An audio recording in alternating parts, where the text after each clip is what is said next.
এই মুহূর্তে সব থেকে বড় খবর, চারিদিকে যখন সাইবার প্রতারণার একের পর এক খবরে ছেয়ে যাচ্ছে, তখন আরো এক প্রতারণার খবর পাওয়া গেল। আর্থিক প্রতারণা, বলা যেতে পারে রক্ষকই যেন এখানে ভক্ষক। ঘটনা দুর্গাপুরে 32 নম্বর ওয়ার্ডের। আর্থিক প্রতারণার অভিযোগে গ্রেপ্তার দুর্গাপুরের 32 নম্বর ওয়ার্ডের প্রাক্তন কাউন্সিলর ও তার ছেলে। আর্থিক সহ নানান ধরনের প্রতারণার সঙ্গে তারা যুক্ত ছিল, এমনটাই অভিযোগ উঠে আসছে। 32 নম্বর ওয়ার্ডের প্রাক্তন কাউন্সিলর মানস রায় ও তার ছেলে অভ্রনীল রায়কে গ্রেপ্তার করে দুর্গাপুর থানার পুলিশ।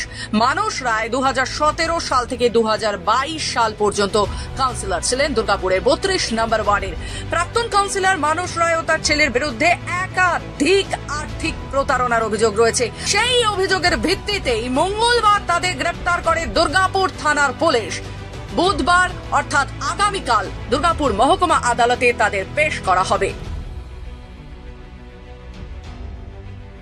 আপনারা তাকে নিয়ে এসেছেন, তার ছেলেকে ধরেছেন, কি বলবেন?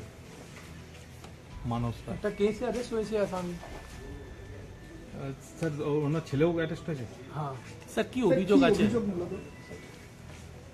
অভিযোগ একটা কেস আছে যে চিটিং ফ্রডের কেস আছে এবং ওটাতে অনেক সেকশন বগেরা আছে, তো ওটার জন্য দুজন অ্যারেস্ট হয়েছে। ওরা এরকম কিন্তু কোনো পার্টি অ্যাফিলিয়েশন নেই ওদের কারো, ঠিক আছে? তো আপনারা মানে এক্সাইটেডলি জিজ্ঞেস করতে চাইছে প্রাক্তন পুরোপুরি जो আছে পুরানো আছে, কিন্তু এখন কারেন্টলি কোনো পার্টি অ্যাফিলিয়েশন পলিটিক্যাল অ্যাফিলিয়েশন নেই আছে, আর ওটাতে কোনো রকম পলিটিক্যাল লিঙ্ক নেই। আমি আপনাদেরকে সবাইকে এটা বলে দিই, এটা পিওরলি একটা ক্রিমিনাল ম্যাটার আছে। ওই ক্রিমিনাল ম্যাটারে দুজন অ্যারেস্ট হয়েছে, তাদের কিন্তু কোনো রকম কোনো পলিটিক্যাল লিঙ্ক নেই কোনো পার্টির সঙ্গে, ঠিক আছে? তো এটাতে কোনো রকম পলিটিক্যাল এক্সাইটমেন্টের কোনো ব্যাপার নেই এটাতে, এটা পিওরলি ক্রিমিনাল ম্যাটার আছে। আমরা এখন কেস করেছি, অ্যারেস্ট করেছি, ফার্দার जो भी হবে আমরা কোর্টে ওদেরকে প্রডিউস করবো আর রিমান্ডে। স্যার কি নাম স্যার যাদের অ্যারেস্ট করেছেন? স্যার আপনারা জানেন তো।